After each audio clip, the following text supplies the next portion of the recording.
नमस्ते बच्चों, आज हम कक्षा 5वीं में विषय परिसर अध्ययन 1 का अध्ययन करेंगे और उसमें जो हमारा पाठ है वो हमारी पृथ्वी और हमारा सौरमंडल है। तो हमारी पृथ्वी एक ग्रह है, ग्रह पर जीवन पाया जाता है, इसलिए इसे बहुत महत्वपूर्ण माना गया है। और यहाँ पर जीवन के लिए जो भी उपयोगी तत्व हैं वह हमें मिलते हैं, इसीलिए पृथ्वी पर आपको अनेक सजीवों का अस्तित्व आज भी दिखाई देता है और आज हम पृथ्वी पर ही रहते हैं और हमारा जीवन इस पृथ्वी पर ही चलता है। अब आते हैं हम सौरमंडल की तरफ। जो सौरमंडल होता है वह उसका सीधा संबंध सूर्य से होता है। सूर्य के चारों तरफ चक्कर लगाने वाले ग्रह, उपग्रह और वामन ग्रह, लघु ग्रह, उल्का, ये सब के सम्मिलित रूप को ही हम क्या कहते हैं? सौरमंडल कहते हैं। तो ये हमारे जो इस पाठ का परिचय था, हमारी पृथ्वी और हमारा सौरमंडल। अब बच्चों, जब भी आप मैदान में खड़े हो जाते हो तो आप आकाश की तरफ देखते हो। आपको आकाश की तरफ देखते हो तो दिन में हमें उतना कुछ दिखाई नहीं देता है, लेकिन जब रात के समय आप देखते हो तो बादल रहित आकाश में आपको असंख्य तारे दिखाई देते हैं। कुछ तारे टिमटिमाते हुए दिखाई देते हैं, कुछ चमकीले होते हैं, कुछ धुंधले दिखाई देते हैं। तो ये सब जो तारे आपको आकाश में दिखाई देते हैं, इन तारों को हम क्या कहते हैं? पिंड कहते हैं। अर्थात आकाश में स्थित ग्रह, तारे, उपग्रह, उल्का, ये सब क्या है? पिंड कहलाते हैं। तो अब आते हैं बच्चों, हम यहाँ पर देखिए खगोलीय पिंड है और को हम आकाशीय पिंड भी कहते हैं। अर्थात आकाश में स्थित सभी पिंडों को खगोलीय पिंड कहते हैं। तो सबसे पहले खगोलीय का मतलब क्या होता है बच्चों? ख मतलब आकाश, गोली मतलब गोल। अर्थात आकाश में दिखने वाले जो गोल पिंड होते हैं उसे हम क्या कहते हैं? खगोलीय पिंड कहते हैं। और इन्हीं खगोलीय पिंड को हम आकाशीय पिंड भी कहते हैं, क्योंकि ये सारे कहाँ स्थित होते हैं? आकाश में स्थित होते हैं। इसीलिए आकाश में स्थित सभी पिंडों को हम खगोलीय पिंड कहते हैं। तो बच्चों, आप ध्यान से समझिए, यहाँ पर खगोलीय पिंड, आकाशीय पिंड और पिंड, ये तीनों जो शब्द है आप इससे परिचित हो जाइए, क्योंकि जब भी आप पढ़ेंगे तो ये तीनों शब्द आपको बार बार अगली कक्षाओं में भी और इस कक्षा में भी आते रहेंगे। तो इसको समझ लीजिए। पिंड मतलब क्या है? आकाश में दिखने वाले ग्रह, तारे, उपग्रह, वामन ग्रह, लघु, उल्का, ये सब जो भी दिखाई देते हैं आकाश में उसे हम क्या कहते हैं? पिंड कहते हैं। और खगोलीय पिंड किसे कहते हैं? ख मतलब आकाश, गोल मतलब गोला। आकाश में दिखने वाले जो गोलीय पिंड होते हैं उसे हम क्या कहते हैं? खगोलीय या आकाशीय पिंड। तो इन तीनों शब्दों से आप परिचित हो जाइए। अब आगे की तरफ हम आते हैं तारे। असंख्य तारे आपको तो दिखाई देते हैं। तारे जो पिंड टिमटिमाते हैं उन्हें तारा या नक्षत्र कहते हैं। अर्थात यहाँ पे दो चीज़ आपको समझ में आती है। तारे को और क्या कहते हैं? हम नक्षत्र कहते हैं। और उनका प्रकाश कम अधिक होता हुआ दिखता है। हमेशा एक ही जैसे वो प्रकाशित हो ऐसा नहीं, कभी उनका प्रकाश हमें कम होता दिखाई देगा, कभी अधिक होता दिखता है। तारे स्वयं प्रकाशित होते हैं और जितने भी आप तारे आप देखोगे आकाश में वो स्वयं प्रकाशित होते हैं। उन्हें किसी दूसरे से प्रकाश लेने की आवश्यकता नहीं होती है। उनके अंदर स्वयं इतनी क्षमता होती है कि वे स्वयं प्रकाशित होते हैं। अब आते हैं तारे। तारे में अब हम देखेंगे तो सूर्य क्या है? एक तारा है। इस बात को आप ध्यान में रखिए। सूर्य ग्रह नहीं है बच्चों, ध्यान में रखिए। सूर्य क्या है? एक तारा है। तो हम तारा है तो हम सूर्य के बारे में अब जानेंगे थोड़ा। यहाँ पर देखिए, सूर्य एक तारा है।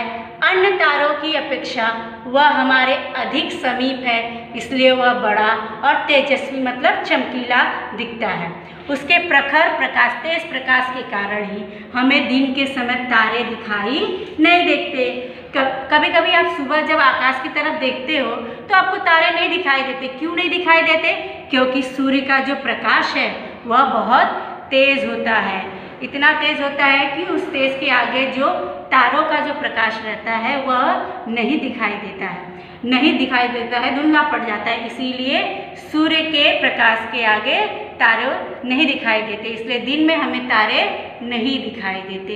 तो तारे सुबह न दिखने का कारण भी यही है।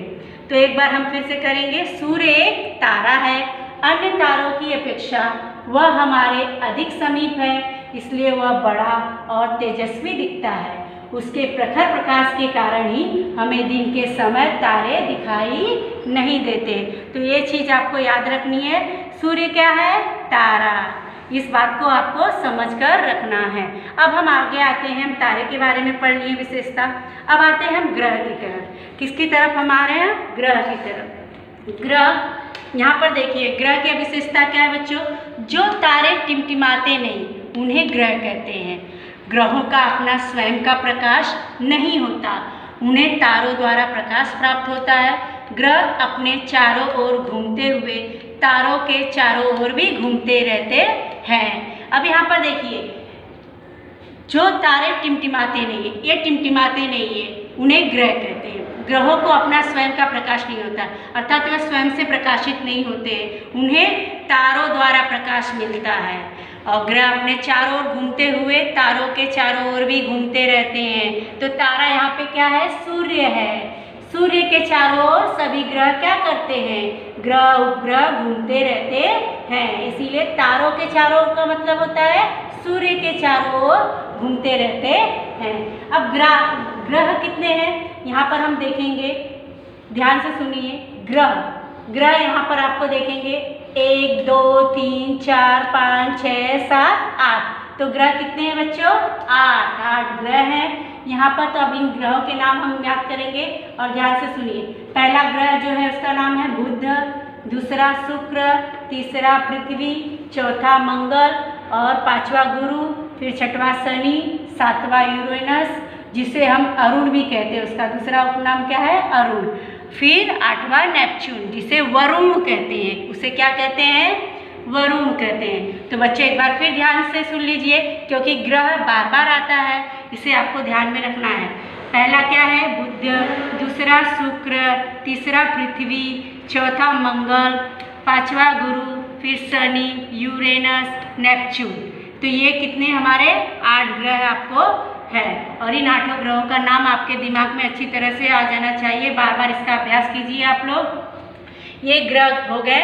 अब ग्रह के बाद आते हैं हम सौर मंडल की तरफ। सौर मंडल, जैसे कि आपके पाठ के नाम में ही लिखा है कि सौर मंडल, तो सौर मंडल क्या है? सूर्य से सीधा संबंध है इसका।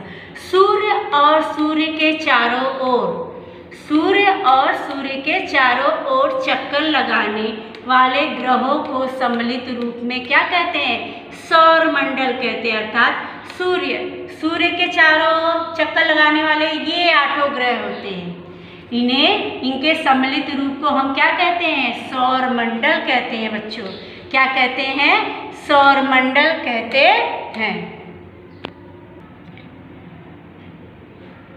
बच्चों। तो देखिए यहाँ पर क्या दिखाई दे रहा है आपको? सूर्य दिखाई दे रहा है। तो सूर्य के चारों ओर चक्कर लगाने वाले हमारे यही 8 ग्रह, बुध, शुक्र, पृथ्वी, मंगल, गुरु, शनि, यूरेनस और नेपच्यून। जैसे यहाँ पर आपको दिख रहा है बुध, शुक्र, तीसरा ग्रह पृथ्वी है, फिर मंगल है, फिर गुरु है, फिर शनि, यूरेनस, नेपच्यून। ये सब हमारे जो यहाँ पर ग्रह हमें क्या कर रहे हैं? घूमते हुए, अर्थात उसका चक्कर लगाते हुए दिख रहे हैं। तो सबसे महत्वपूर्ण इनका सीधा संबंध किससे होता है? सूर्य से होता है। हम कह सकते हैं सौर मंडल किसे कहते हैं? सूर्य और सूर्य के चारों ओर चक्कर लगाने वाले ग्रहों के सम्मिलित रूप में सौर मंडल कहते हैं। तो बच्चों अब आते हैं हम पृथ्वी ग्रह है, आपको पता है।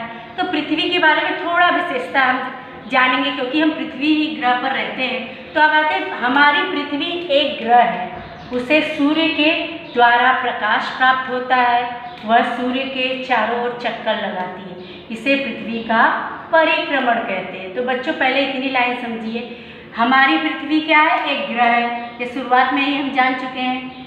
उसे सूर्य के द्वारा प्रकाश प्राप्त होता है।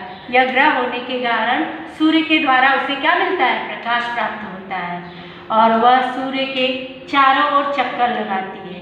क्योंकि आप जानते हैं एक दिन अगर सूरज न निकले, कभी बारिश ज़्यादा हो जाती है, तो देखो क्या होता है? उजाला कम हो जाता है, हमारे पास अंधेरा छा जाता है। तो इसीलिए उसे कहाँ से प्रकाश मिलता है? सूर्य से प्रकाश मिलता है पृथ्वी को, और वह सूर्य के चारों ओर चक्कर लगाती है। और यह सूर्य के क्या हो? ग्रह होने के कारण सूर्य के चारों ओर चक्कर लगाती है। इसे पृथ्वी का परिक्रमण कहते हैं। तो बच्चों परिक्रमण एक शब्द आया जिससे आप परिचित हैं, क्योंकि जब भी आप मंदिर में जाते हैं तो मम्मी बोलती चलो एक हम चक्कर लगा लेते हैं। तो वो चक्कर अर्थात किसी को केंद्र मानकर जब हम उसके चारों ओर घूमते हैं उसे ही हम क्या कहते हैं, परिक्रमण। और भी एक उदाहरण में जानो, जब आपका शादी ब्याह होती है देखिए तो यज्ञ रहता है बीच में, उसके चारों ओर क्या होते हैं, जो दूल्हा दुल्हन होते हैं वो क्या करते हैं, चक्कर लगाते हैं, उसे ही हम क्या कहते हैं, परिक्रमण। अर्थात किसी को केंद्र मानकर हम उसके चारों ओर चक्कर लगाते हैं। जैसे हमारी पृथ्वी है, पृथ्वी सूर्य को केंद्र मानती है और उसके चारों ओर क्या करती है, चक्कर लगाती है, इसे ही हम क्या कहते हैं, परिक्रमण कहते हैं। अब आते हैं पृथ्वी के अतिरिक्त सूर्य के चारों ओर परिक्रमण करने वाले और भी 7 ग्रह हैं। पृथ्वी तो ग्रह है लेकिन और भी 7 ग्रह, जिस ग्रह के बारे में हम पढ़ चुके हैं 8 ग्रह हैं, तो वो 7 ग्रह कौन कौन से, फिर से एक बार हम पढ़ लेंगे। बुध, शुक्र, मंगल, गुरु, शनि, यूरेनस, नेपच्यून। ये 7 ग्रह भी सूर्य के क्या करती है, चक्कर लगाते हैं। तो ये आपको ध्यान में रखना है। एक बार फिर ध्यान से सुन लीजिए। हमारी पृथ्वी एक ग्रह है, उसे सूर्य के द्वारा प्रकाश प्राप्त होता है, वह सूर्य के चारों ओर चक्कर लगाती है, इसे पृथ्वी का परिक्रमण कहते हैं। पृथ्वी के अतिरिक्त सूर्य के चारों ओर परिक्रमण करने वाले और भी 7 ग्रह हैं, जैसे बुध, शुक्र, मंगल, गुरु, शनि, यूरेनस को हम अरुण कहते हैं उपनाम, नेपच्यून को वरुण, ये इन ग्रहों के नाम हैं। तो इसको आपको बहुत ध्यान से पढ़कर अपने दिमाग में रखिए। एक बार आपके दिमाग में अगर बैठ जाएगा तो बार बार आपको याद करने की जरूरत नहीं पड़ेगी। अब आते हैं कक्षा। कक्षा क्या है, सौर मंडल का प्रत्येक ग्रह के बारे में आप जान चुके हैं। ये 8 ग्रह, प्रत्येक ग्रह सूर्य के चारों ओर एक निश्चित मार्ग पर, आप ये भी जानते हैं कि सभी ग्रह सूर्य का चक्कर लगा रहे हैं, लेकिन वह सभी ग्रह सूर्य का एक निश्चित मार्ग पर परिक्रमण करते हैं। उन मार्गों को उन ग्रहों की कक्षा कहते हैं। बहुत इंपॉर्टेंट है कक्षा, क्योंकि बच्चों आप 7वीं में पढ़ते हो, 5वीं में जाके बैठ जाओगे, 6वीं में जाके बैठ जाओगे, 8वीं में जाके बैठ जाओगे। अगर एक सोचने वाली बात समझे तो ये सही है क्या, नहीं। प्रत्येक ग्रह की अपनी एक कक्षा होती है, उस कक्षा पर ही वह निरंतर चक्कर लगाते हैं। जैसे यहाँ पर देखिए सूर्य हमने बनाया है, सूर्य अभी देखिए यहाँ पर पृथ्वी, बुध है, बुध अपना चक्कर लगा रही है, शुक्र चक्कर लगा रही है और पृथ्वी, मंगल, ऐसे ही 8 ग्रह जो है अपना सूर्य के चारों ओर चक्कर लगाते हैं, लेकिन सभी की एक निश्चित कक्षा है। वह अपनी कक्षा से बाहर या दूसरे की कक्षा में नहीं जाते। इस बात को आपको ध्यान में रखना है। दूसरे की कक्षा में चले गए तो वह ग्रह की कैटेगरी में नहीं आएंगे। इसीलिए इस बात को आपको ध्यान में रखना है कि सभी की अपनी अपनी क्या होती है, कक्षा होती है। उसी कक्षा में वह परिक्रमा सूर्य की करते, अर्थात सूर्य के चारों ओर चक्कर लगाते हैं। उसे ही हम क्या कहते हैं, ग्रहों की कक्षा कहते हैं। क्या कहते हैं बच्चों, ग्रहों की कक्षा। तो एक बार फिर ध्यान से सुन लीजिए। कक्षा, सौर मंडल का प्रत्येक ग्रह सूर्य के चारों ओर एक निश्चित मार्ग पर परिक्रमण करता है। उन मार्गों को उन ग्रहों की कक्षा कहते हैं। तो बच्चों आज हमने इस वीडियो में देखिए खगोलीय पिंड या आकाशीय पिंड, तारे, सूर्य, ग्रह, सौरमंडल, पृथ्वी, कक्षा, इन सब के बारे में हमने अध्ययन किया। तो ये जब भी आप परिसर अध्ययन 1 पढ़ेंगे, पाठ में आप देखेंगे तो इन सभी के बारे में बहुत अच्छे तरीके से जानकारी दी गई है और आप उसको ध्यान से एक बार पाठ भी पढ़िए और उसके साथ साथ यह वीडियो भी देखिए, तो आपको इन सभी के बारे में बहुत अच्छी जानकारी हो जाएगी। और अगले वीडियो में हम सौरमंडल और सौरमंडल के अन्य खगोलीय पिंडों के बारे में हम अध्ययन करेंगे। धन्यवाद।